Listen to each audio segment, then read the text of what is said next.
keadaan sehat, kita tetap dalam lingkungan Tuhan. Sebelum kita memulai proses pembelajaran hari ini, ada baiknya kita berdoa.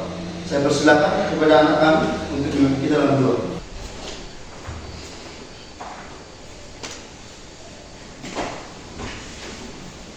Sebelum kita memulai pelajaran kita, mari kita berdoa.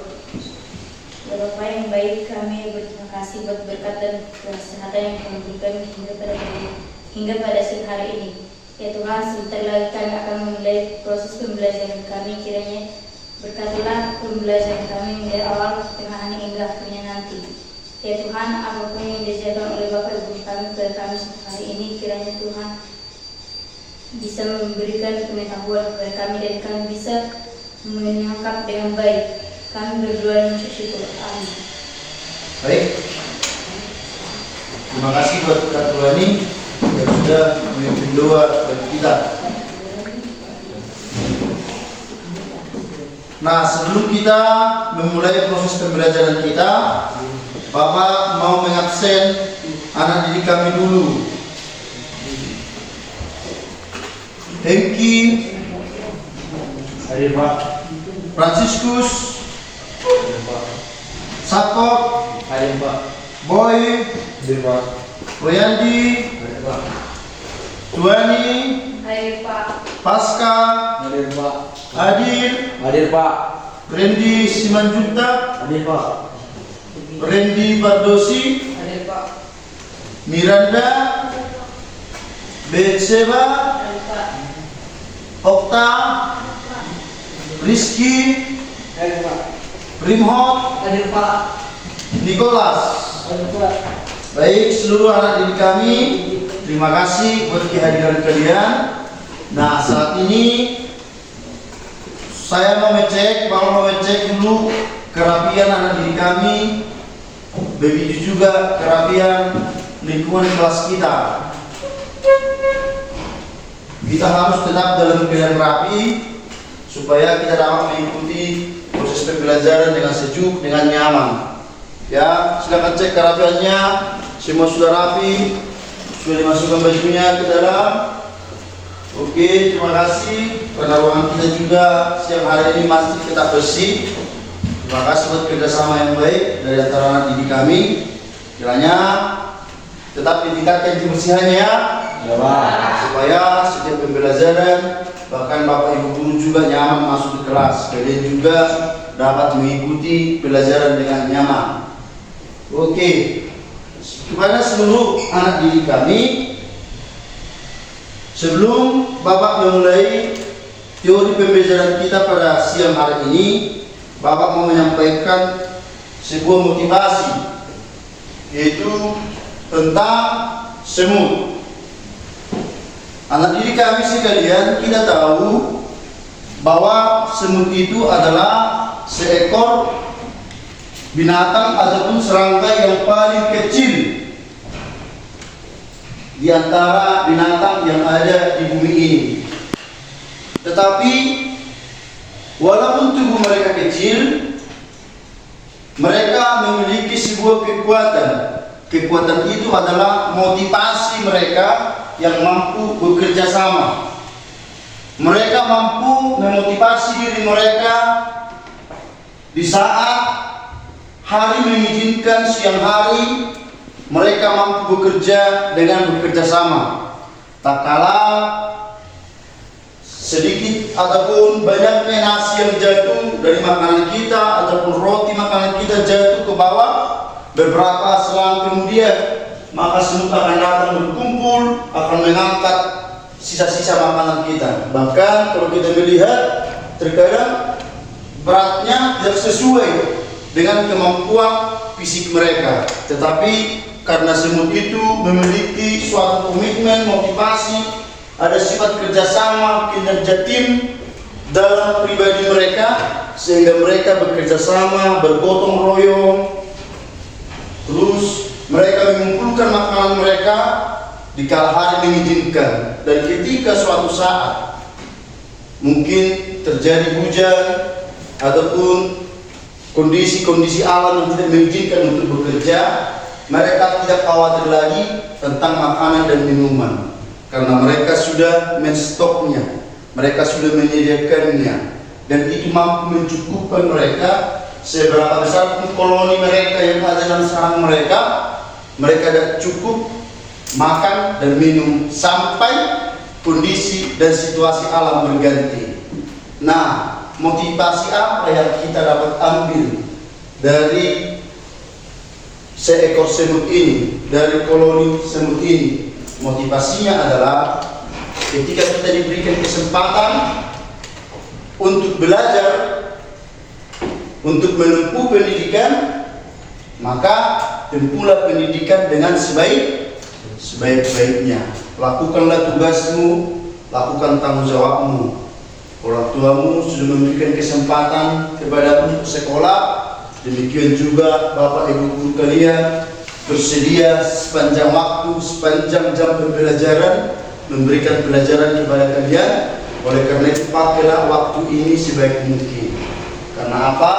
Jika suatu saat nanti mungkin kalian tidak menempuh dunia pendidikan lagi, sudah ada bekal yang kalian miliki, lumbung-lumbung, bahkan pembenaran ilmu kalian, pengetahuan kalian sudah kalian miliki.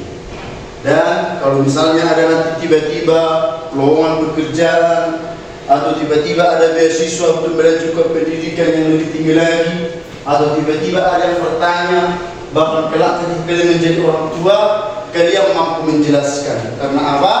Kalian memakai waktu kalian sebaik-baiknya pada saat belajar di bangku sekolah. Itulah inspirasi, motivasi kita. Dan itu juga tertuang dalam profil pelajar Pancasila yang akan kita pelajari, di mana kita diajak untuk beriman, bertakwa kepada Tuhan Yang Maha Esa. Kita berangkat mulia, dan Bapak mau kalian dapat mengikuti setiap pembelajaran yang Bapak sampaikan saat ini. Di awal pembelajaran kita telah dibuka dengan doa, itulah sebagai simbol kita bahwa kita berserah diri kepada Yang Maha Kuasa. Terus mampu menumbuhkan kritis kalian. Nanti lepas pembelajaran akan ada diskusi dan lain sebagainya. Bapak meminta kepada kalian supaya kalian bisa saling kritis, mampu memberikan pendapat dan memberikan kesimpulan terbaik dari setiap perspektif ataupun cara pikir dan pandangan kita yang berbeda-beda. Semangat gotong royong ini akan kita terapkan melalui diskusi kelas. Bapak akan bagikan nanti kalian beberapa kelompok, dan diskusi nanti silakanlah bergotong royong mengemukakan pendapat dengan sebaik-baiknya supaya nanti tercipta kesepakatan di kelompok masing-masing. Baik anak didik kami sekalian, Bapak sekarang kita akan masuk ke dalam teori kita. Pernah mendengar informatika? Ya, sudah pernah ya. Mungkin kalau ada yang belum pernah mendengar, informatika ini dipelajari di bangku SMP, namanya adalah TIK. Apa kepanjangan TIK? Teknologi Informasi dan Komunikasi. Nah, di bangku SMP kalian sudah mempelajari bagaimana kita mampu membangun komunikasi dari perangkat-perangkat elektronik maupun media-media massa yang ada sekarang. Nah, tetapi ketika kalian sudah duduk di bangku SMA, kalian akan belajar materinya yaitu informatika. Informatika ini adalah peningkatan dari teknologi informasi dan komunikasi. Di informatika akan dibahas secara luas lagi, secara dalam lagi, mendetail, bahkan lebih ke tingkat level ke atasnya. Karena di informatika kita tidak hanya belajar lagi mengenai menggunakan komunikasi, tetapi kita akan belajar bagaimana merancang, bagaimana mendesain, bagaimana menganalisis data, bagaimana membuat algoritma, pemrograman, dan lain sebagainya. Bahkan di informatika juga kalian akan diajari bagaimana caranya nanti bisa hidup dari dunia informatika. apa-apa saja dunia-dunia pekerjaan, dunia-dunia pendidikan yang didukung oleh informatika. Karena memang informatika ini sangat-sangat penting di era ke-20 sekarang. Di era-era sekarang, informatika adalah hal yang paling dibutuhkan. Karena kita sudah berdampingan dan hidup dengan informatika. Nah, Bapak mau bertanya kepada diri kami, kira-kira cita-cita apa yang ada di benak kalian jika mendengar kata informatika? Boleh satu seorang menjelaskan? Ya, silakan. Pembuatan kami, konten kreator dan program. Ya, Abang Franciscus bercita-cita di bidang informatika, ingin menjadi seorang programmer. Mungkin dia juga ingin menjadi seorang gamers, ada content creator. Nah, pemrograman sekarang sudah sangat luar biasa, gajinya juga besar-besar. Kalau Anda duduk menjadi seorang programmer, itu gajinya sangat keren. Oleh karena itu nanti di kami menjadi gamers juga, gamers diminati sekarang. Bahkan anak-anak kecil pun sudah mengenal dunia gadget sampai siswa kalian, bahkan lebih tinggi dari siswa kalian. Siswa waktu ada yang suka gemar bergames, bahkan ada kompetisi nasional bahkan global untuk olimpiade ataupun tes atau lomba-lomba games. Oleh karena itu adik-adik sekalian, kita tidak hanya seorang pemakai, tapi kita juga harus memiliki optimisme supaya kita menjadi seorang pencipta. Kita jangan hanya seorang pemakai aplikasi, pemakai games dan lain sebagainya, sosial media. Kita jangan cuma hanya pengguna saja, tetapi kita juga harus mampu menciptakan hal-hal yang demikian. Oke, jadi bagaimana caranya anak didik kami supaya kalian mampu meraih cita-cita dalam dunia informatika tadi? Ayo, boleh seorang menjelaskan? Ya, silakan. Belajar dan mencari berkaitan dengan informatika. Iya, belajar dan mencari referensi-referensi yang berkaitan dengan dunia informatika.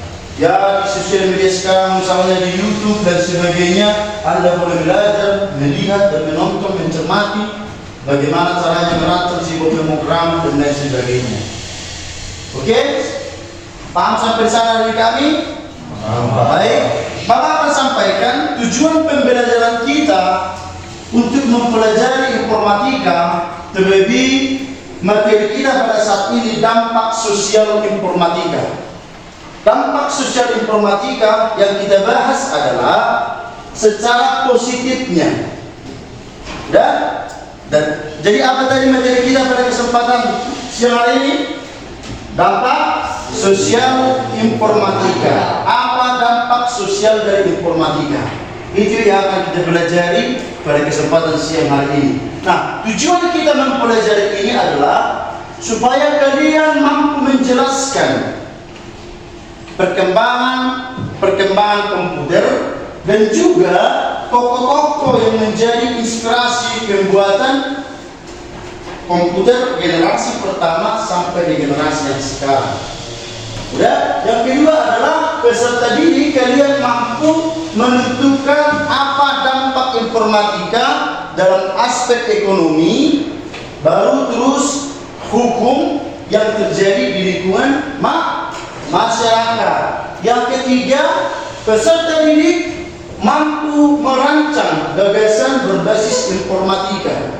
Kalian mampu merancang gagasan apa aja ide-ide, terus apalagi nanti peningkatan karir saya, apa yang menjadi cita-cita saya dalam bidang informatika, terus kemana saya nanti akan melangkah ataupun studi lanjut di bidang informatika. Itulah tujuan kita untuk mempelajari bab ini, yaitu dampak sosial informatika. Baik anak didik kami sekalian, Bapak akan bagikan modul pembelajaran hari ini supaya nanti anak didik kami sekalian mampu dengan mudah mencermati ataupun memahami mengenai materi kita pada kesempatan siang hari ini. Tapi sebelum Bapak membagikan modul ini, ada baiknya anak didik kami menyaksikan dulu video pembuka mengenai sejarah informatika.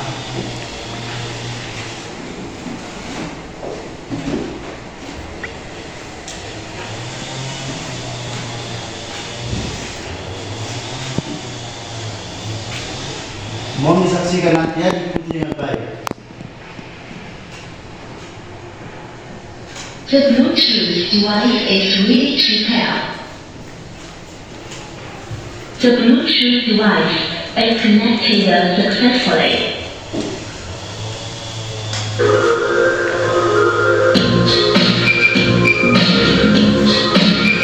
Dengan siap ya. Komputer. Jika kita mendengar nama ini, maka yang terbayang di pikiran kita adalah modernisasi. Di era modern ini, sebagian besar kegiatan yang dilakukan manusia tidak lepas dari komputer, mulai dari bekerja, belajar online, hingga bermain game dengan sahabat tongkrongan. Tapi, walaupun sering kalian gunakan, apakah kalian sudah mengetahui bagaimana evolusi komputer dari awal ditemukan hingga dapat kalian gunakan di era masa kini? Komputer pertama kali diciptakan untuk membantu manusia dalam melakukan perhitungan matematis dan komputasi rumahan yang jauh lebih cepat jika dibandingkan dengan kemampuan manusia yang terbatas.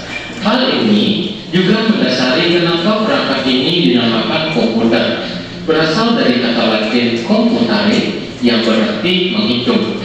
Seiring berjalannya waktu dan inovasi yang dilakukan, definisi komputer pun mengalami pergeseran makna yang lebih luas, di mana komputer merupakan mesin elektronik untuk perhitungan cepat yang mampu menerima inputan data digital, melakukan pemrosesan di memori sesuai dengan aplikasi yang digunakan untuk kemudian dihasilkan menjadi sebuah informasi.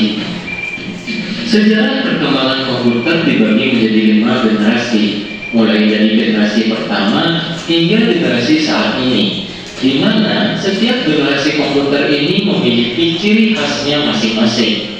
Ayo siapkan diri kalian untuk kembali ke masa lalu agar lebih mengenal komputer yang kita gunakan di masa kini. Generasi komputer pertama dari tahun 1941 hingga 1952. Komputer generasi pertama diawali dengan persaingan antar negara yang terlibat dalam Perang Dunia Kedua. Sebagai contoh, pada tahun 1941, seorang insinyur Jerman yaitu Konrad Zuse menciptakan komputer yang digunakan sebagai alat untuk mengendalikan pesawat terbang dan peluru kendali. Selain itu, diciptakan juga komputer bernama Colossus di Inggris yang bertugas sebagai code breaker untuk memecahkan kode sandi musuh, di mana dalam hal ini adalah kode sandi Jerman. Setelah Perang Dunia Kedua berakhir di tahun 1945 dan dunia memasuki masa damai, komputer tetap mengalami perkembangan dengan berbagai inovasi. Tren pemanfaatan komputer pun berkembang pesat ke bidang lain, bukan hanya untuk kepentingan perang saja. Komputer generasi pertama memiliki ciri khas yang memiliki ukuran yang sangat besar. Hal ini disebabkan karena pada masa itu komputer memakai tabung vakum sebagai sirkuit dan silinder magnetik sebagai memori, sehingga memerlukan ruangan yang sangat besar. Komputer generasi pertama juga terbilang boros energi listrik dengan kecepatan komputasi yang terbilang rendah. Selanjutnya, komputer generasi pertama menggunakan kode mesin yang rumit dan sulit dipahami dan belum memiliki sistem operasi, sehingga terbatas hanya dipahami dan digunakan oleh beberapa orang atau beberapa instansi saja. Dan yang terakhir, komputer generasi pertama menggunakan perangkat yang bernama punch card dan paper tape sebagai input dan outputnya hanya berupa sebuah printout. Pemanfaatan utama dari komputer generasi pertama adalah untuk membantu operasional negara. Pada masa itu, Howard Henry Eaton dari Universitas Harvard menciptakan kalkulator elektronik untuk US Navy yang bernama Mark I. Selanjutnya, pada tahun 1946, John Presper Eckert dan John William Maudsley menciptakan komputer bernama Electronic Numerical Integrator and Computer atau disingkat dengan ENIAC, yang bekerjasama dengan pemerintahan Amerika Serikat dan Universitas Pennsylvania. ENIAC sangat terkenal sebagai legenda komputer di generasi pertama, di mana ENIAC mempunyai bobot 30 ton dengan menggunakan tabung vakum sebanyak 18.000, di mana dalam pengoperasiannya ENIAC mengkonsumsi daya hingga 160 kW. Generasi komputer kedua dari tahun 1952 hingga 1958. Pada komputer generasi kedua, tabung vakum dan silinder magnetik digantikan dengan transistor yang menyebabkan ukuran komputer generasi kedua menjadi lebih kecil dibandingkan generasi sebelumnya. Komputer generasi kedua belum memiliki sistem operasi seperti yang dikenal di masa kini. Namun, pada saat itu, komputer generasi kedua sudah mulai menggunakan prototipe awal sistem operasi serta menggunakan bahasa pemrograman yaitu assembly language. Masih sama dengan generasi sebelumnya, komputer generasi kedua masih mengandalkan punch card sebagai input dan outputnya berupa sebuah printout. Komputer generasi kedua hanya dapat digunakan oleh instansi, bukan perorangan. Selain itu, komputer generasi kedua masih belum bisa diproduksi massal, sehingga harganya masih sangat mahal. Lembaga yang umum dapat membeli, memiliki, dan menggunakan komputer di masa itu hanya perguruan tinggi, perusahaan, dan instansi pemerintahan. Vendor komputer di era komputer generasi kedua ini adalah IBM dengan super komputer mereka bernama IBM Scratch 7030, IBM Sprayly Ren, dan IBM LAR. Generasi komputer ketiga dari tahun 1958 hingga 1970. Perkembangan komputer generasi ketiga ditandai dengan ditemukannya Integrated Circuit atau IC. IC menggantikan fungsi dari transistor, di mana IC mampu menekan panas yang dihasilkan oleh komputer dan mampu mengintegrasikan banyak komponen kecil ke dalam satu chip, sehingga menjadikan ukuran komputer di generasi ini semakin kecil dan tidak cepat panas. Bahasa pemrograman yang digunakan pada generasi komputer ketiga sudah menggunakan bahasa tingkat tinggi. Beberapa contohnya adalah Fortran, Basic, Pascal, dan COBOL. Pada generasi komputer ketiga, pengguna sudah dapat berinteraksi melalui keyboard dan monitor. Kemudian, sistem operasi di era komputer generasi ketiga mulai mampu menjalankan beberapa tugas sekaligus, serta dapat melakukan monitoring terhadap memori yang digunakan. Kemampuan ini sudah mendekati kemampuan sistem operasi untuk komputer pribadi pada era selanjutnya. Salah satu contoh komputer generasi ketiga adalah IBM System 360. Generasi komputer keempat dari tahun 1970 hingga 1980. Pada generasi komputer keempat, ukuran sirkuit dan komponen elektronik komputer makin kecil dengan performa yang semakin baik.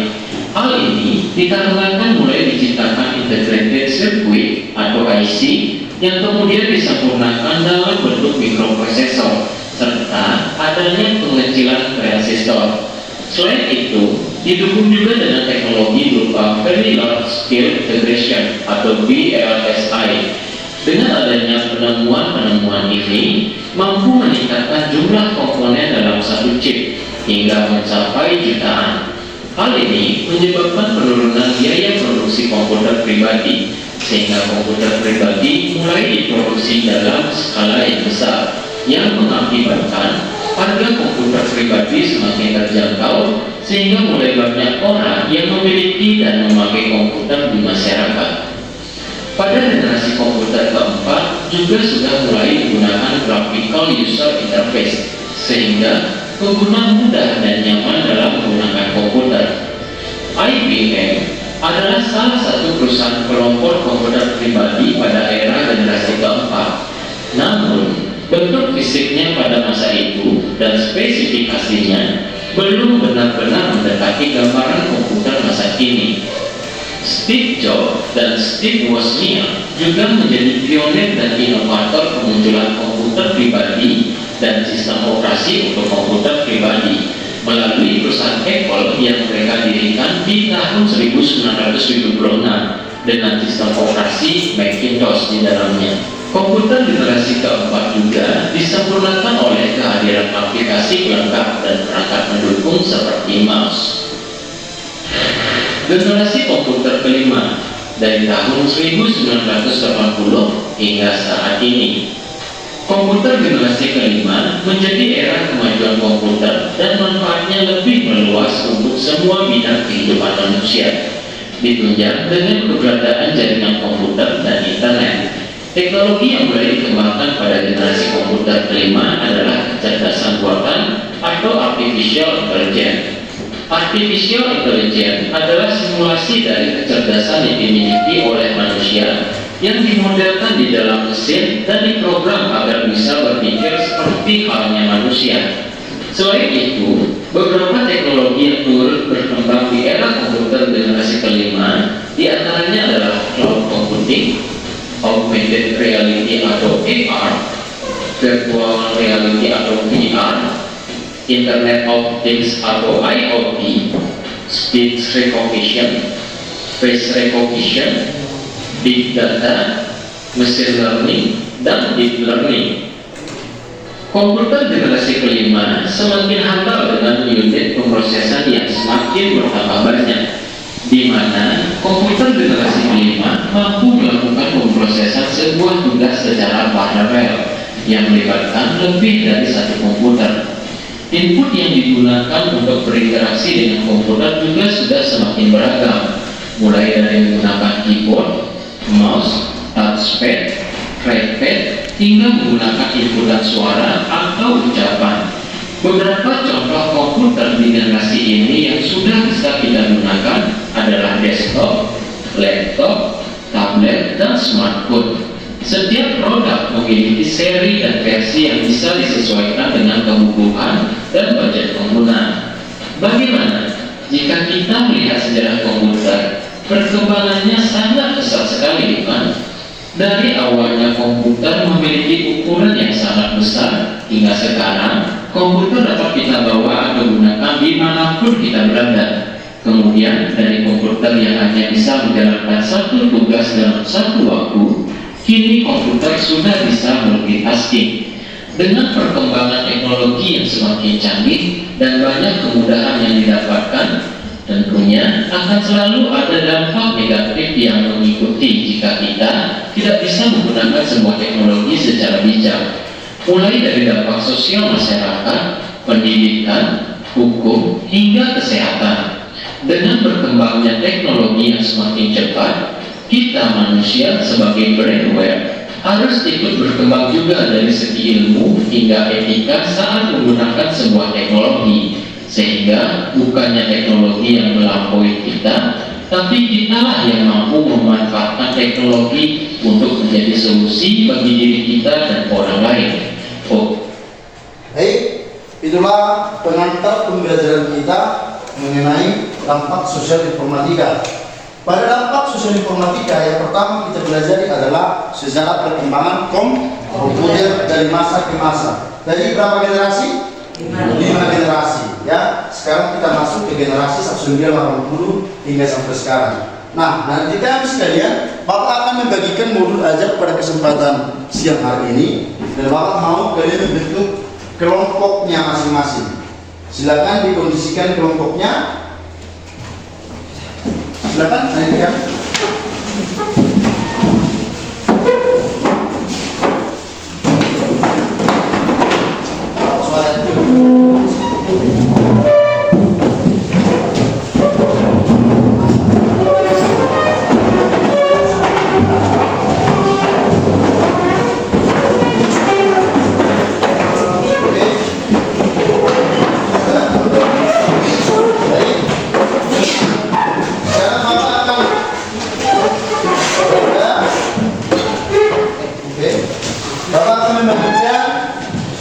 materi pembelajaran kita hari ini silakan dibahas berkelompok.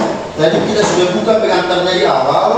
Nanti akan ada pertanyaan kepada rekan sekalian. Oleh karena itu dari video tadi dan ini lagi untuk disimak. Oke? Jadi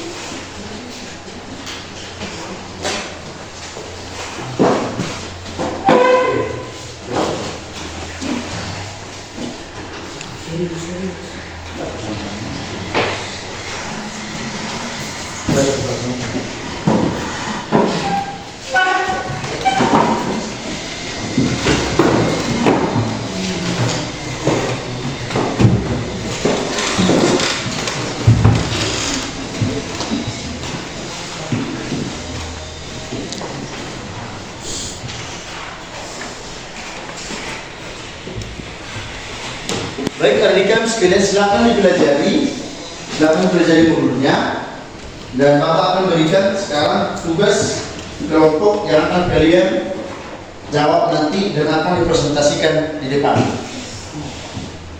Ya, petunjuk penggunaannya nanti ditulis nama kelompoknya. Ini kelompok C. Oke, nanti ditulis di sini. Terus namanya per kelompok. Ini juga ya, mau diperhatikan. Tulis namanya dan ini. Oke, silakan dibaca dan sekarang silakan dirumuskan.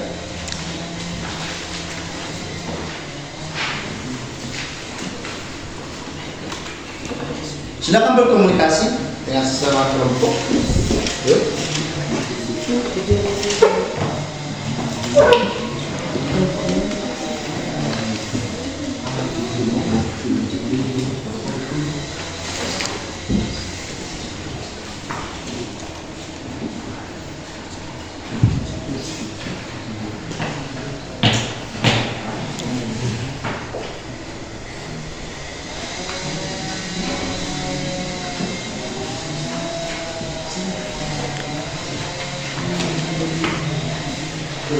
Kalau ada pertanyaan silakan tunjuk tangan, silakan ditanyakan mengenai petunjuk pengerjaannya.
Ayo, silakan.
Silakan disimak semua ya.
Silakan dituliskan kemana pokoknya, dituliskan jawab dari soalnya.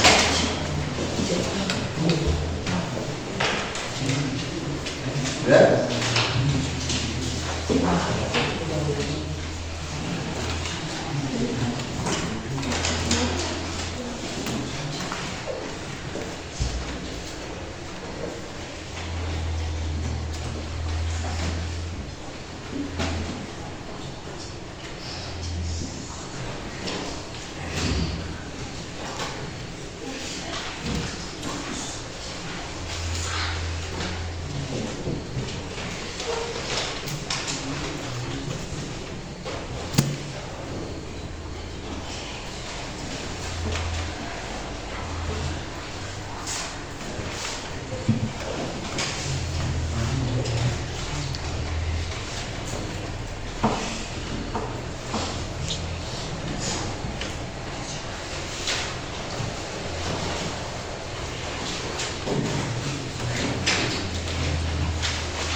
Kalau ada yang kurang dimengerti dari modulnya, silakan ditanyakan kepada Bapak supaya nanti bisa menjawab soal-soal LKPD-nya.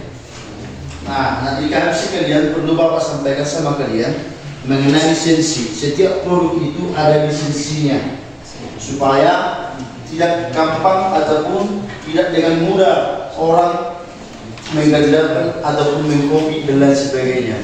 Jadi lisensi itu sangat diperlukan. Nah, setiap sebuah hasil dari yang kita buat, hasil produk, baik aplikasi maupun perangkat lunak, itu memiliki hak intelektual ataupun memiliki hak cipta. Nah, begitu juga kalian, jika kalian mampu menciptakan suatu software atau suatu produk, itu tentu memiliki hak cipta, hak paten dari kalian, sehingga nanti hal tersebut, produk tersebut tidak gampang ditiru oleh orang lain. Nah, begitu ya. Jadi setiap negara juga demikian. Ada produk sebuah negara, tentu juga mereka memiliki peraturan, ada kekayaan intelektual yang dijaga sehingga tidak gampang untuk dibawa ke negara yang lain. Tetapi ada juga barang yang bisa bebas dari pajak, dari peraturan pemerintah. Itu tergantung bagaimana pemerintah suatu negara ataupun daerah melakukan sebuah peraturannya terhadap produknya masing-masing. Oke, anak-anak sekalian, boleh dilihat di sana ada beberapa macam lisensi dari aspek hukumnya. Yang pertama apa itu? Coba dilihat di bukunya. Lisensi komersial. Selanjutnya lisensi gratis. Ada dia produk yang gratis.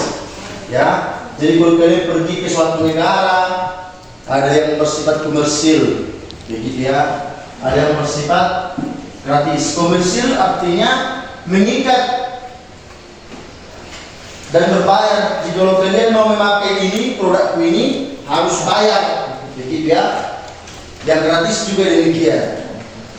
Oke, silakan disimak lagi modulnya.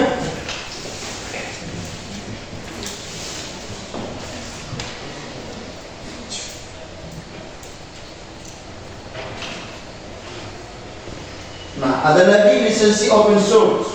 Ini artinya adalah dia membuka penelitiannya, membuka sebuah aplikasinya supaya dapat dikembangkan oleh orang lain, begitu ya. Terus ada lisensi domain publik, itu ada di bukunya. Kalau domain publik ini dia bersifat bebas, tidak ada aturan yang mengikat, tidak ada lisensi, artinya bersifat bebas. Tetapi walaupun dia bersifat bebas, itu tidak bisa digunakan semena-mena, tetapi harus digunakan pada tujuan-tujuan yang baik.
Coba diperhatikan modul ajarnya untuk yang ketiga, bagian C, mengenai informatika untuk masa depan. Informatika untuk masa depan.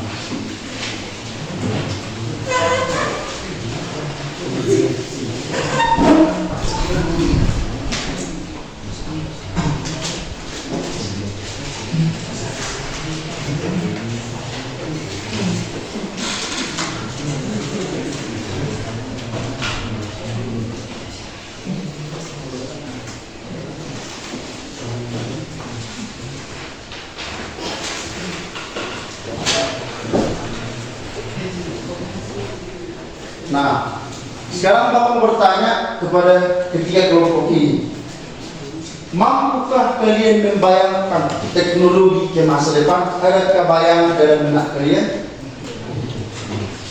Ayo, dari kelompok C, bagaimana teknologi di masa depan akan datang?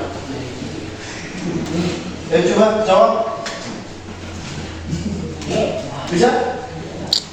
Ayo, kelompok B sama kelompok A, silakan dipersiapkan jawabannya.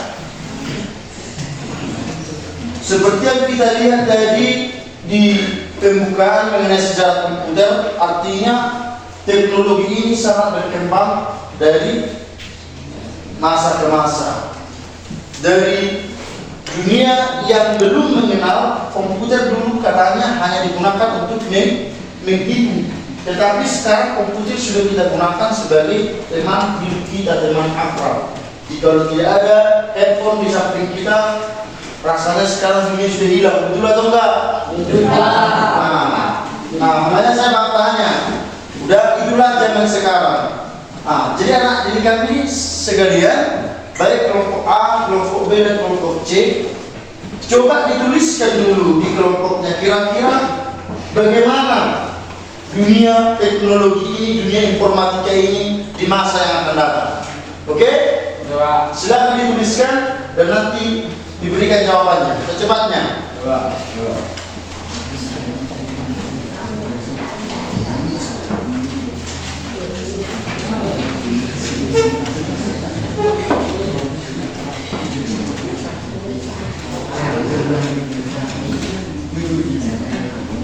Ayo silakan dituliskan. Bagaimana dunia teknologi di masa yang akan datang? Silakan dituliskan. Kelompok A, kelompok B, silakan dituliskan.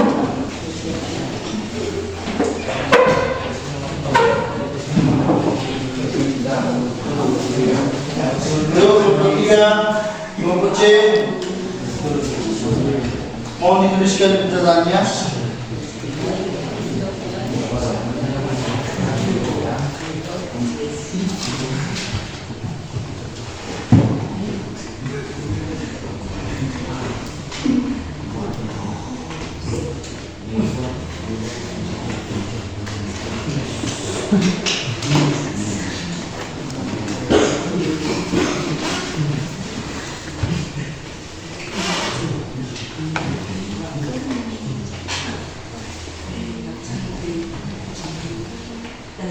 Sudah? Kelompok B mana jawabannya? Tuliskan segera.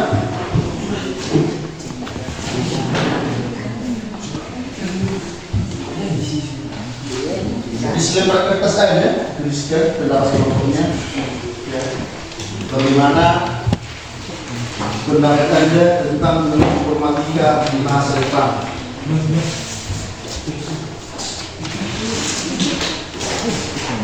Baca tuliskan.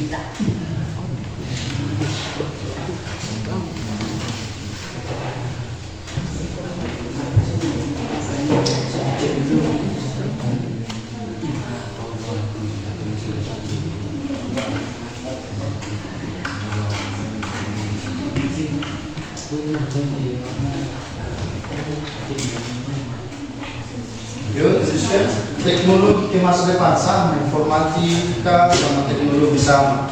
Bagaimana teknologi ke masa yang akan datang? Bagaimana bayangan Anda? Bagaimana cara kita membayangkan teknologi ini ke masa yang akan datang?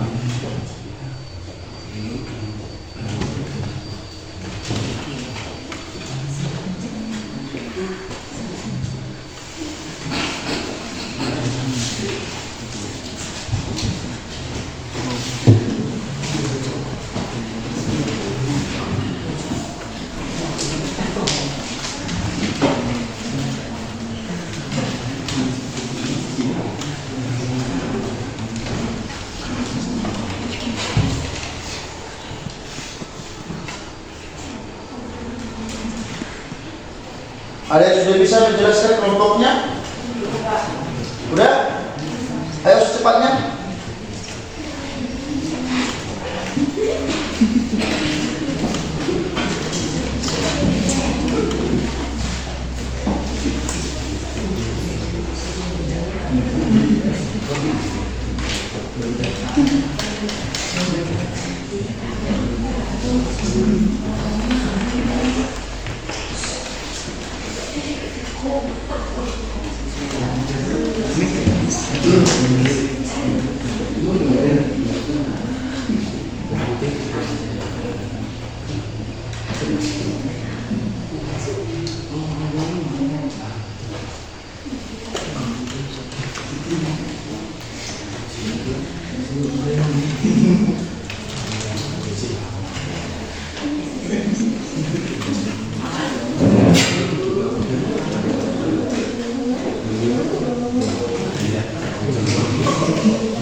Udah, kelompok B udah.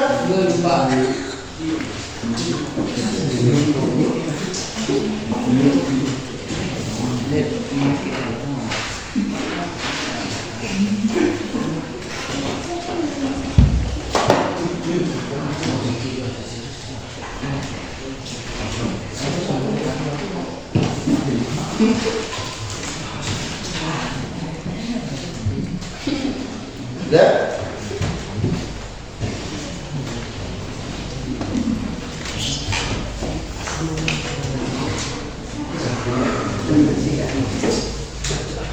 Oke, ayo kelompok C jelaskan bagaimana pandangan kalian untuk teknologi di bidang informatika ini untuk masa depan. Bagaimana bayangan kalian? Ayo.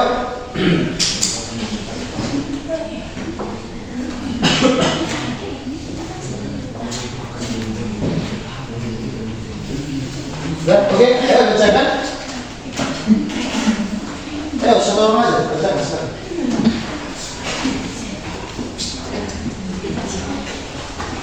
Ya, silakan berdiri. Coba dengarkan, ayo kelompok yang lain semuanya dengarkan.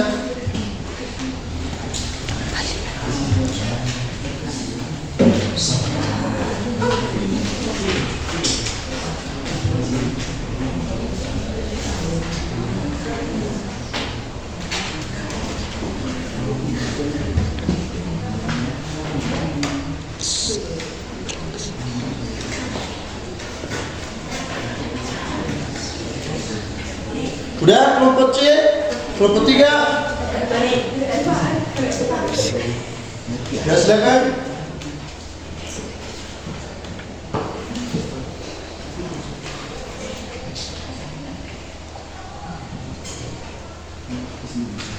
Silakan sampaikan bagaimana bayangan Anda, bayangan kelompok Anda mengenai teknologi informasi ke masa yang akan datang.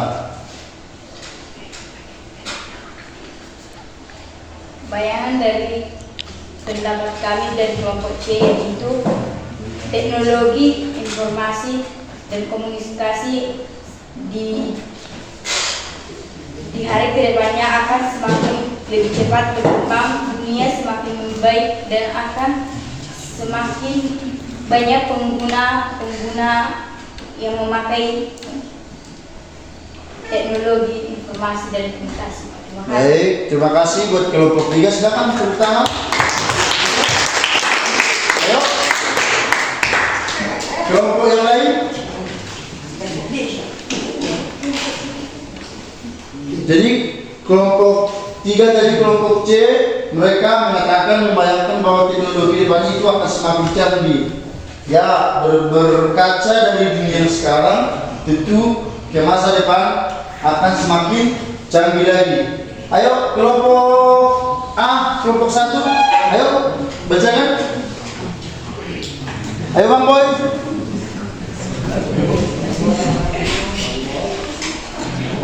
Ayo silakan dibacakan.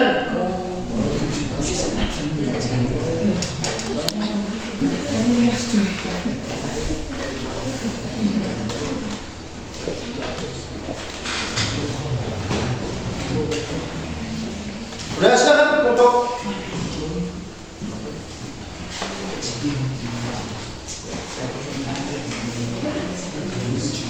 Udah silakan berdiri.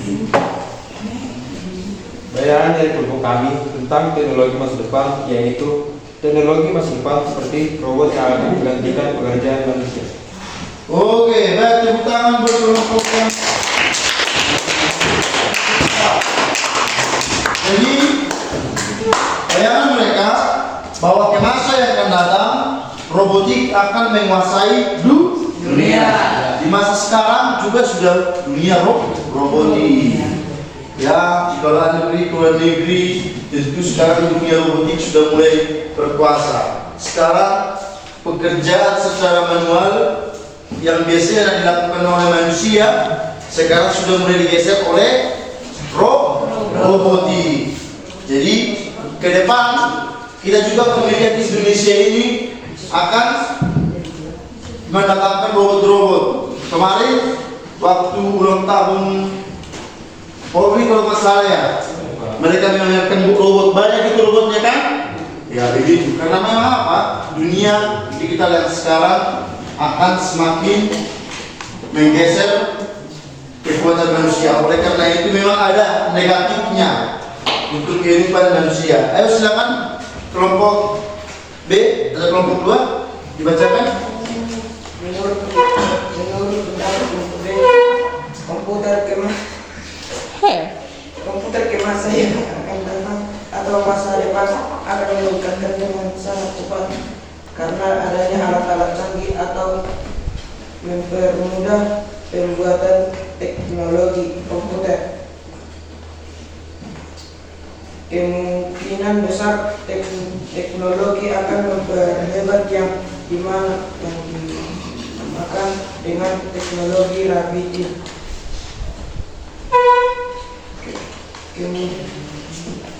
Kemudian kemungkinan pekerjaan manusia akan digantikan dengan robot. Baik, tepuk tangan untuk kelompok 2, kelompok B. Ya. Nah, jadi di awal video pembelajaran mengenai sejarah informatika tadi dibahas mengenai artificial intelligence atau AI zaman sekarang, kecerdasan buatan. Jadi robot ataupun alat-alat yang lain sudah diberikan kecerdasan buatan yang mampu menyamai kecerdasan yang ada dimiliki oleh manusia, bahkan lebih dari kemampuan berpikir manusia. Nah, makanya kalau Anda pergi misalnya ke mall, udah Anda mau masuk ke pintu mall, pintunya langsung terbuka. Itu menggunakan tenaga ataupun artificial intelligence. Baik itu banyak kecerdasan buatan yang sekarang dibuat. Oleh karena itu, anak didikan sekalian seperti yang disampaikan tadi, tentu ada dampak negatifnya ataupun dampak positifnya. Jadi oleh karena itu sebagai pengguna, sebagai brainware atau user pengguna media, kita dituntut untuk menggunakan media tersebut untuk hal-hal yang positif. Oke? Baik rekan sekalian, nah, informatika di masa depan. Mungkin kalian pernah mendengarkan mengenai Society 1.0. Ya?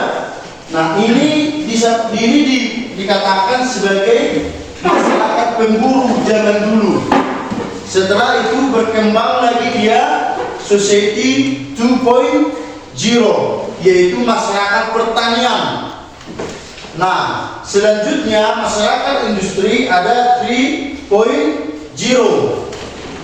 dan masyarakat informasi. Sekarang kita masuk ke masyarakat informasi, yaitu 4.0. Di 4.0 sekarang sudah banyak aplikasi, bahkan Internet of Things dan lain sebagainya. Nah, kemarin di Jepang untuk masa kini dan masa depan, mereka sedang bekerja ataupun mengusulkan 5.0. Apa itu 5.0? Yaitu teknologi basic flat. Artinya apa? Teknologi lah yang menguasai segala sesuatunya pekerjaan, perencanaan dan lain sebagainya, itu akan dikuasai oleh teknologi. Bagaimana kira-kira? Siap untuk dijajah teknologi? Iya, Pak. Siapkah menjadi seorang pencipta teknologi? Iya, Pak. Karena bagaimanapun zaman ini tidak bisa dilawan, tetapi bisa kita ajak berkah.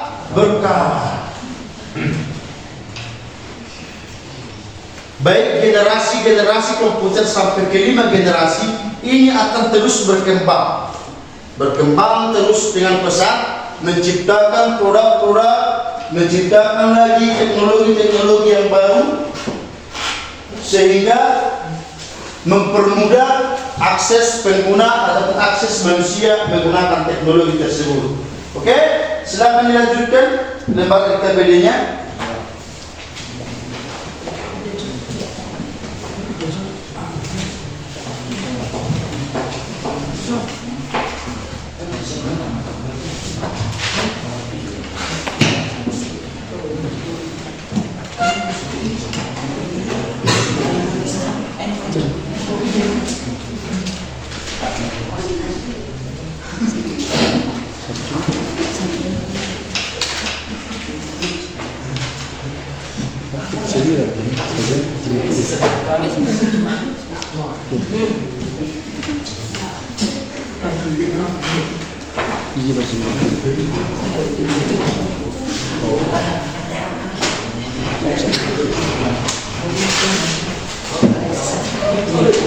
Oke.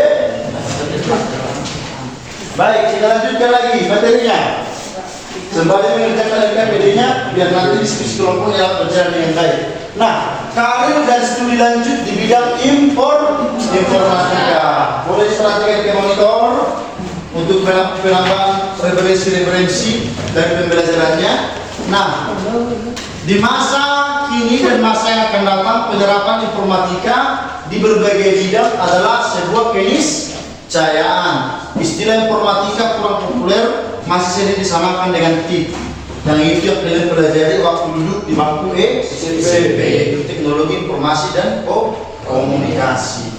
Nah, di bidang informatika begitu banyak studi lanjutan, ya, dan begitu banyak pekerjaan sekarang ditawarkan melalui bidang informatika, ya.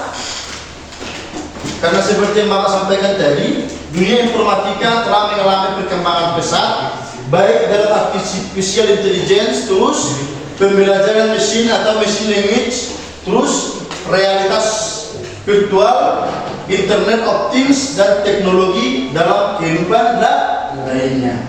Dan tidak hanya di sana, dalam bagian kesehatan juga medikal, teknologi sudah dipakai di sana. Ya, jadi sekarang sudah sangat-sangat gampang akses kita, dan sudah banyak ditawarkan jasa-jasa yang lebih gampang, terus lagi lebih cepat dapat diakses, lebih mendetail dan lain sebagainya. Nah, selanjutnya kita akan bahas mengenai karir di bidang informatika.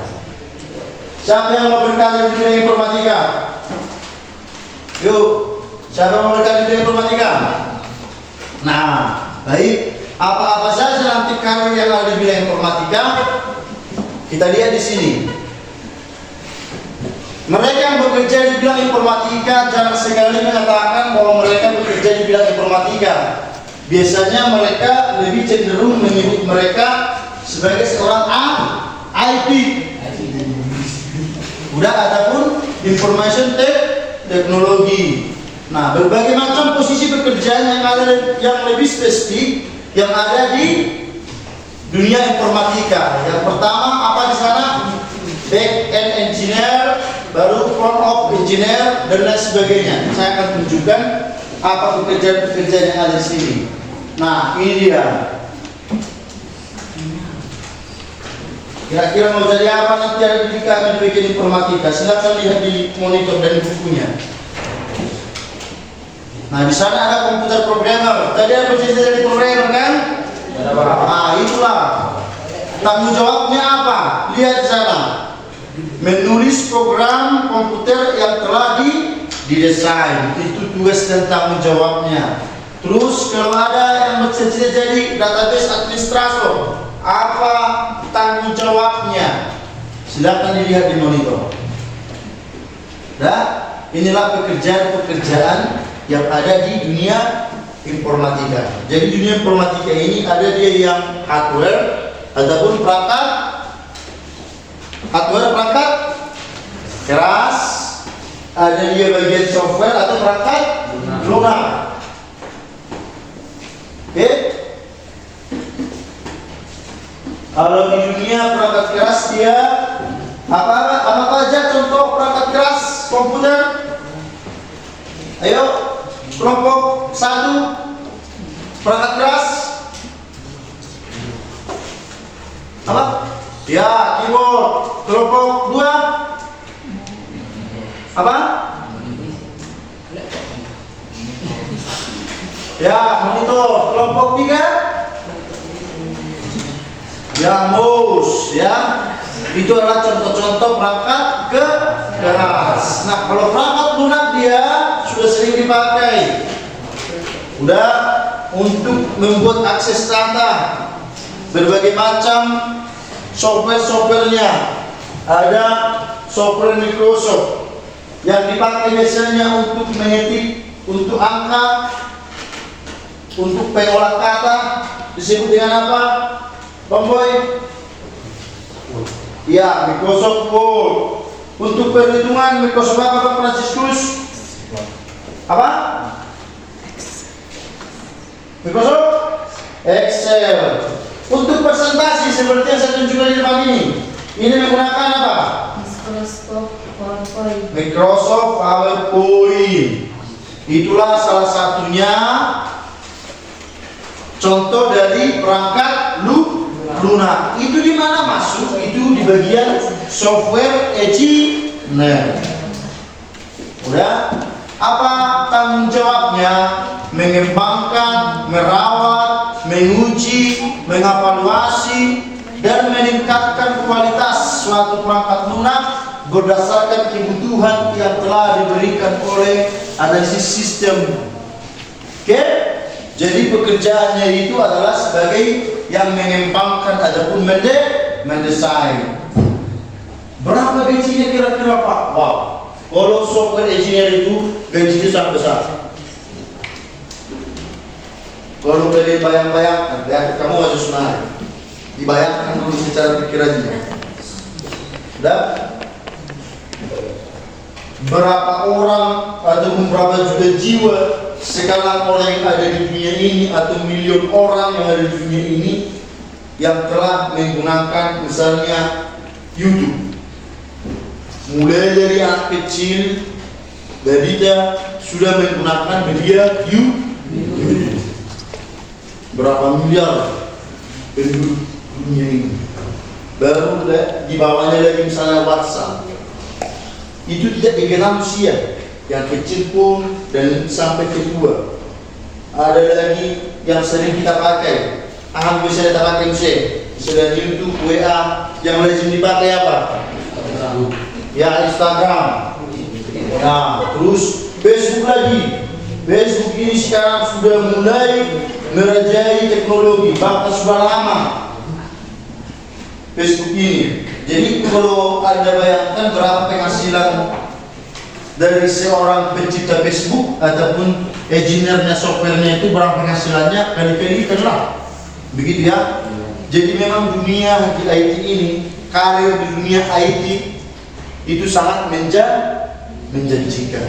Tetapi memang untuk menjadi seorang yang mampu berkarir di dunia informatika harus benar-benar dengan tekun untuk mempelajari dunia informatika. Oleh karena itu anak kami sekalian, seperti yang dikatakan anak kami tadi, bagaimana caranya kita mencapai cita-cita tersebut? Ya, dengan belajar dan mencari referensi-referensi untuk menambah wawasan kita dalam dunia informatika. Misalnya kalau kalian berkata, Pak begini loh Pak, kampung kita jauh dari perkotaan, kampung kita dari jaringannya susah didapat dan lain sebagainya. Nah, itu tidak membuat semangat kita menjadi pudar ataupun patah. Bagaimana cara meraihnya? Nah, kita akan pelajari nanti, yaitu bidang studi lanjutan.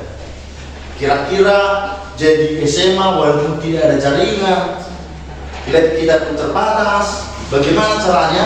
Nanti kita akan bahas di bidang studi lanjutan supaya nanti Anda benar-benar memahami dunia informatika. Yaitu ini dia. Nah, studi lanjut di bidang informatika ataupun di modulnya sudah ada, kita baca di modul. Ya? Nah, dunia informatika, disiplin ilmunya itu adalah sains yang lahir dari ilmu matematika. Kenapa dibilang matematika? Karena ada algoritma. Dan ada alur datanya. Begitu. Jadi informatika ini adalah cikal bakal dari dunia matematika dan sains. Nah, supaya apa? Supaya kita memahami konsep dasar pembuatan sebuah sistem atau aplikasi. Nah, sekarang informatika telah berkolaborasi dengan ilmu yang lain sehingga melahirkan bidang baru. Udah, yaitu agri-informatika atau informatika pertanian. Sudah sampaikah ke kampung kita ini, ke daerah kita ini, alat-alat teknologi canggih di bidang pertanian? Sudah yang sampai? Sebagian sudah ada yang sampai. Misalnya mesin penggiling padi sudah ada, gitu kan? Nah, kalau di kota-kota lain, misalnya seperti di kota-kota besar yang ada di Indonesia, untuk menanam padi pun sudah menggunakan teknologi. Terus memanen padi pun juga sudah ada teknologi. Apalagi sekarang ada lagi teknologi pertanian yang menggunakan air. Sudah pernah kalian melihat itu? Sudah Pak. Apa namanya itu?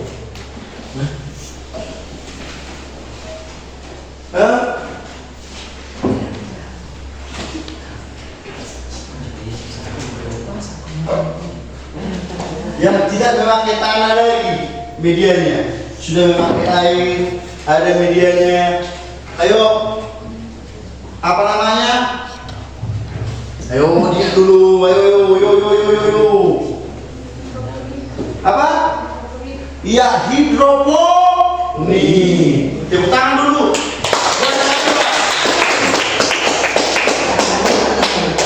Jadi bayangkan sekarang banyak petani-petani yang tidak lagi menggunakan media tanah sebagai bahan pertanian, tetapi sudah memakai air, yaitu hidroponik. Itu memakai teknologi. Di air itu dibuatlah nutrisi-nutrisi supaya tanaman itu berkembang bahkan lebih cepat dari tanaman yang ditanam di tanah. Dan pergunakanlah media sosial seperti YouTube. Cari nanti di rumah referensi yang lain. Bagaimana dunia informatika ini, dunia teknologi ini sudah masuk dalam dunia pertanian. Nah, selanjutnya lagi sudah mendukung bidang kesehatan seperti yang Bapak sampaikan tadi. Di dunia kesehatan sekarang sudah mampu mendeteksi Misalnya kalau ibu-ibu yang mau USG ke rumah sakit sudah tahu, ya beberapa bulan sudah tahu umurnya sudah segini, jenis kelaminnya segini, prediksi tanggal lahir adalah tanggal segini, bulan segini. Sudah bisa diprediksi dokter. Benar atau tidak? Benar. Ya, itu karena teknologi. Nah misalnya pasca ini ada sakit di paru-parunya. Di manakah sakit saya? Dia tinggal pergi ke medikal untuk dicek up dia. Di mana sakitnya di bagian paru-paru? Ya tinggal di scanning nanti di sana, tampillah sakitnya. Inilah sakitmu, dilarang makan ini, dilarang makan ini misalnya. Itulah perkembangan dalam dunia kesehatan. Coba dulu zaman dulu. Jadi zaman dulu hanya menggunakan ilmu telepati, ilmu raba-raba, masih ilmu yang belum pasti. Tetapi setelah teknologi lahir, maka ada kepastian dari sebuah situasi. Oke? Nah, selanjutnya lagi dalam dunia pendidikan. Nah, di dunia pendidikan sudah kita melihat perkembangannya. Jikalau di sekolah kita ini masih terbatas, segala perangkat-perangkat kita, perangkat teknologi yang mendukung pembelajaran. Tapi di depan bisa kalian lihat sudah ada laptop, sudah ada LCD proyektor dan lain sebagainya. Ini semua adalah perangkat teknologi. Begitu ya, yang mendukung dunia pendidikan. Kalau di kampus-kampus lain, kampus-kampus Bonafit itu ataupun kampus-kampus unggulan, sekolah-sekolah unggulan, kalian sudah bekerja itu di depan monitor. Ya, Bapak Ibu guru hanya tinggal mengasih materi, kalian buka link ibaratnya, masuk ke link tersebut, Anda tinggal hanya menerima materi. Tetapi karena di daerah kita ini keterbatasan segala sesuatunya, kita masih menggunakan media konvensional seperti materi pembelajaran kalian ini harus dicetak dan lain sebagainya. Begitu ya adik-adiknya. Nah, dan dunia lagi yang terkena dampak informatika yaitu dunia traveling. Pernah kalian melihat ke daerah kita ini, daerah Toba ini, datang orang luar negeri atau orang bule? Pernah kalian lihat? Pernah? Ya. Terus, di mana daerah Indonesia ini yang sering dikunjungi wisatawan? Di dia, Pulau Wahame. Dan Toba, terus apa lagi? Pulau Samosir, apa lagi? Pulau yang paling sering dikunjungi wisatawan mancanegara. Iya, Bali, terutama Pulau Sako. Iya, Pulau Bali. Di sana wisatawan Bali banyak. Wisatawan mancanegara datang dari berbagai macam denominasi negara datang berkunjung ke Bali. Nah, coba kalian berpikir bagaimana caranya mereka untuk menggunakan bahasa Bali dan lain sebagainya. Tentu mereka menggunakan teknologi. Oke, sampai sana sekarang mohon dipresentasikan hasil kelompoknya. Mulai dari kelompok A, langsung disusul kelompok B, kelompok C. Silakan, ayo kelompok A, maju ke depan, dibacakan.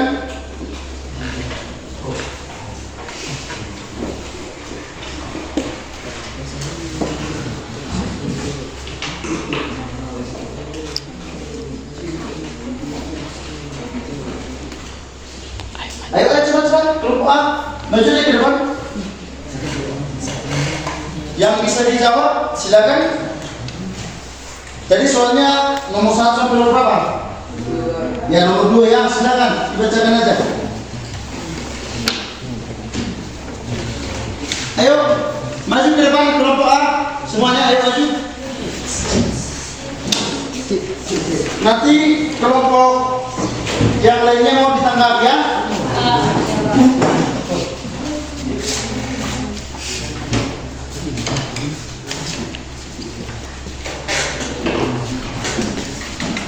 Ayo.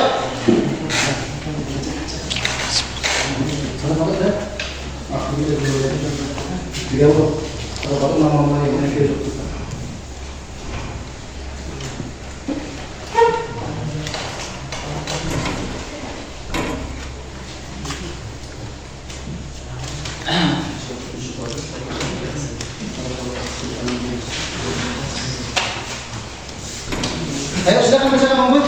Cepat. Nanti sudah lebih kantor ngomong lagi.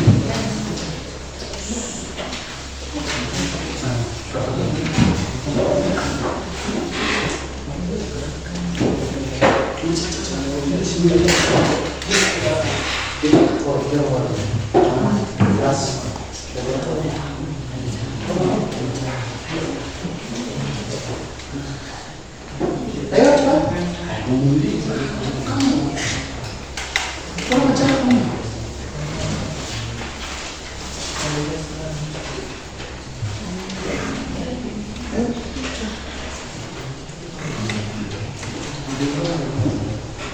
Keuntungan sosial media masa kini Kalian akan memperkenalkan itu loh, yang tahu. Terus sudah pandai kelompok. Kami dari kelompok A ingin berdiskusikan tentang lembar kerja peserta didik tampak sosial informatika. Keuntungan sosial media masa kini tidak hanya digunakan sebagai media komunikasi saja, tetapi juga sudah dapat menjadi sumber bisnis serta peluang bisnis baik barang, jasa atau produk dalam luar negeri selagi barang tersebut tidak bermasalah dengan pajak atau perundang-undangan yang berlaku. 2. Tindakan pembajakan tidak boleh dilakukan karena setiap produk memiliki hak cipta atau hak paten sehingga tidak bisa diedarkan tanpa seizin penciptanya. Oke. Demikian dari presentasi kami. Sekian dan terima kasih. Oke, silakan tepuk tangan buat kelompok A. Sekarang kelompok B maju ke depan. Terus kita tahu dia. Sudah kurang itu. Kalau untuk kelas,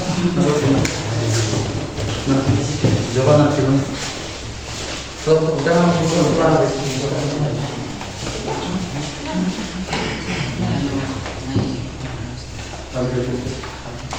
Kami dari kelompok B akan mempresentasikan hasil diskusi kami. 1. Keuntungan sosial media masa kini tidak hanya digunakan sebagai media komunikasi, tetapi juga sudah dapat menjadi sumber bisnis atau peluang bisnis baik barang, jasa, produk dalam setiap luar negeri. 2.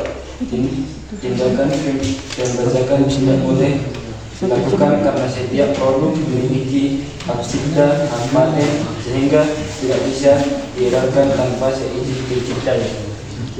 Demikian yang bisa kami sampaikan. Terima kasih. Oke, tepuk tangan buat kelompok B. Terima kasih buat kelompok B.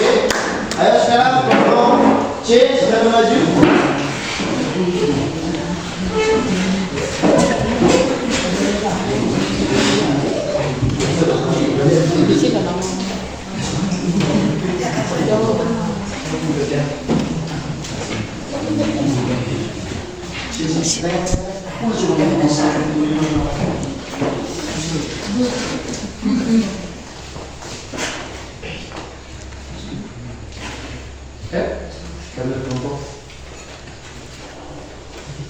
Kami dari kelompok C akan mempresentasikan hasil diskusi kami. Keuntungan sosial media masa kini tidak digunakan sebagai media komunikasi saja, tetapi juga sudah dapat menjadi sumber bisnis atau peluang bisnis baik barang, jasa, produk dalam luar negeri selagi barang tersebut tidak bermasalah. Tindakan pembajakan tidak boleh dilakukan karena setiap produk memiliki hak cipta atau hak paten sehingga tidak bisa diedarkan tanpa seizin penciptanya. Baik, terima kasih buat kelompok C. Berikan tepuk tangan kelompok C.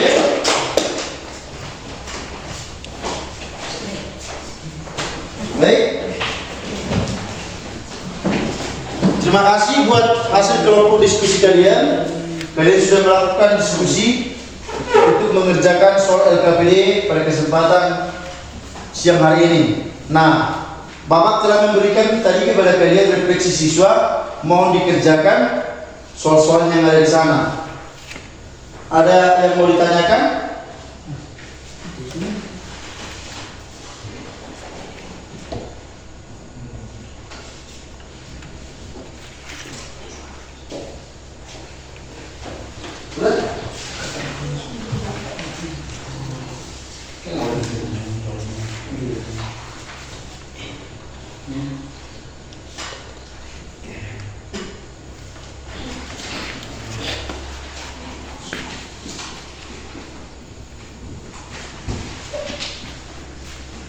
Refleksi bermakna dari pembelajaran kita hari ini.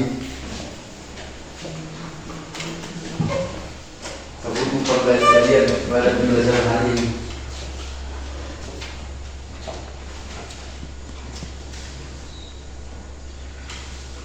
Sudah akan dituliskan.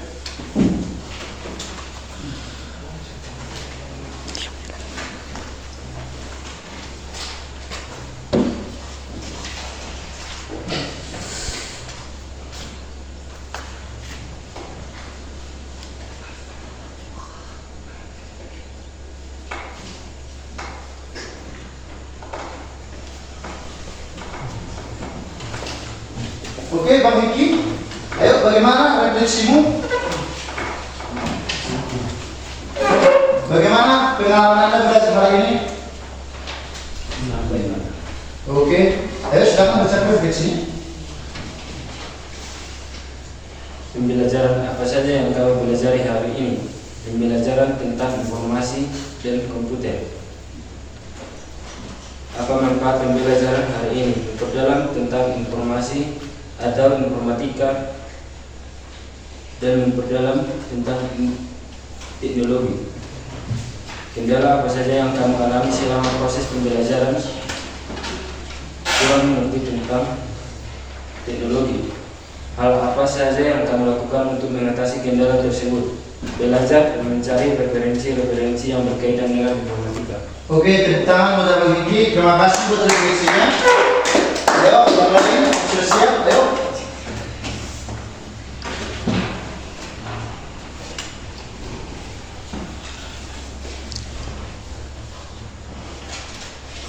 Kalian sudah siap? Oke, ayo, satu lagi.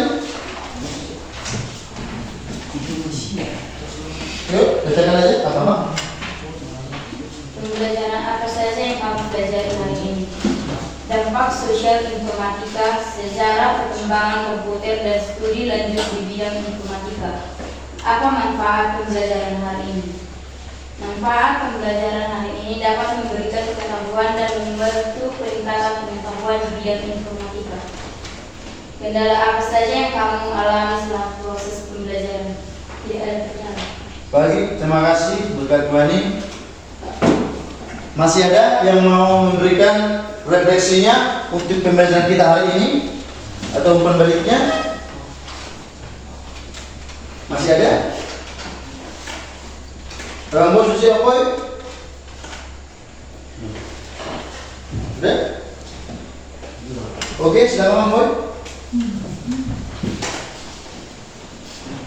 Jangan berdiri. Pembelajaran apa saja yang kamu pelajari hari ini? Sejarah perkembangan komputer, aspek ekonomi dan hukum dari produk informatika, informatika untuk masa depan, karir dan studi lanjut di bidang informatika, sertifikasi di bidang informatika. Apa manfaat pembelajaran hari ini? Memperdalam pengetahuan tentang informatika dan memperdalam pengetahuan tentang sejarah komputer dari masa ke masa. Kendala apa saja yang kamu alami selama proses pembelajaran? Tidak ada.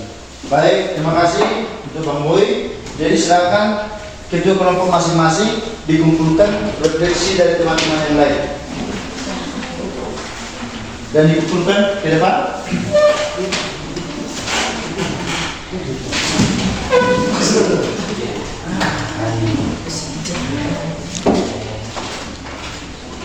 Ya, dikumpulkan ke depan, cepat.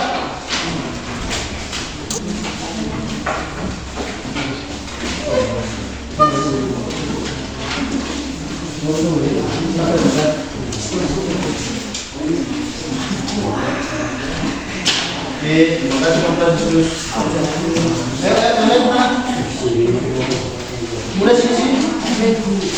Sampai ke ini ya. Ya semua.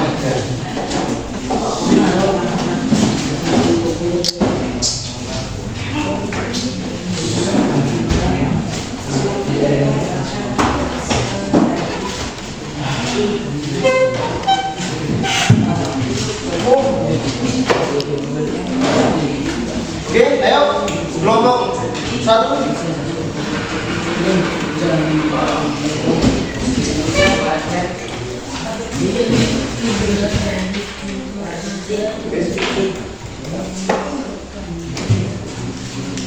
Baik, sudah semuanya?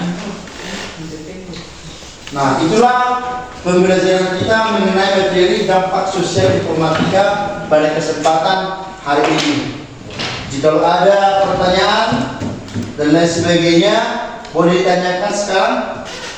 Ada pertanyaan? Baik, jika tidak ada pertanyaan, untuk minggu depan kita akan mempelajari lagi mengenai sertifikat-sertifikat pendidikan yang bisa diambil lewat pembelajaran informatika. Demikian pembelajaran kita hari ini. Kiranya apa yang kita pelajari saat ini dan setiap materi yang Bapak bagikan dapat kalian pelajari di rumah dan mencari sumber referensi ataupun informasi yang lain untuk meningkatkan pengetahuan kita di bidang informatika. Terima kasih. Sampai jumpa minggu depan. Saya minta Bang Hengki tutup kita dalam doa pertemuan kita hari ini.